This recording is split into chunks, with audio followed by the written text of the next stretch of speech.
I had already traveled this route many times, and it was meant to be a short walk to the gas station, but everything felt strange that day. My car broke down a few miles ago, and I thought I could get to the station before the rain arrived. However, luck wasn't on my side, the clouds grew darker, and I was soaked in minutes. My phone buzzed a low battery warning just as I came to a bend in the road. There were no nearby houses or signals, just empty roads on both sides. At that point, I heard a low rumble behind me, and when I turned around, I saw an old black pickup truck rolling to a slow stop next to me.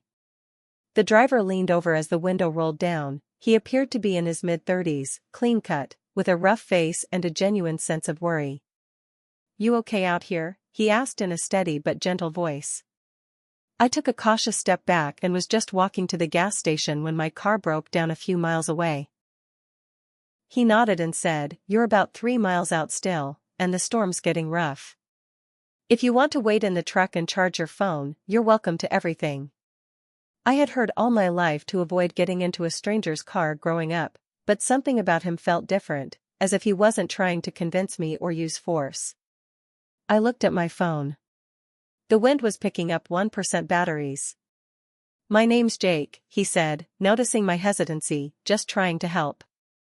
"All right," I finally said, glancing up at the sky once more. "Just to charge my phone." Keeping my hand close to the door handle in case the truck smelled like leather and pine-scented air freshener, I got into the passenger seat. Jake asked, "Just trying to get my car towed," and offered me a charger while lowering the radio to a low hum. He nodded once more and leaned back in his seat when I said, "Not from around here, visiting my aunt for the weekend." He didn't start the engine, though, so I asked, "Aren't we going?" He looked out the windshield at the rain falling, and "We'll just think you might need a moment, because the storm is only getting worse." He wasn't wrong. Jake turned to face me and asked, "You ever hear of someone named Emily Harper?" I felt safer inside than I had standing by myself in the middle of nowhere, even though the rain was beating hard against the windows. Slowly, I shook my head and said, "No, she was my sister."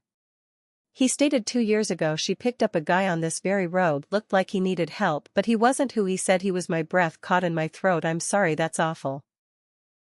Jake nodded solemnly. "Ever since that day I promised myself if I could help someone on this road and keep them safe, maybe it would make a difference, maybe it would mean something." For the first time in hours I relaxed a little, not completely but enough to look at him fully. His eyes weren't predatory, they were tired, full of something deeper than regret. We talked about his sister, about the way the world changes after a tragedy, about how kindness feels different when you've lost someone to cruelty.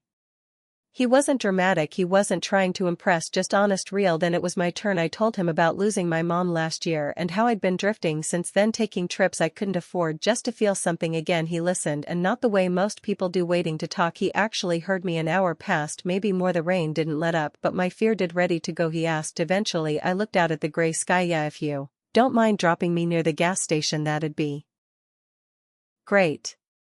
He drove cautiously and slowly, making no odd movements or remarks, just light conversation about music and our upbringing.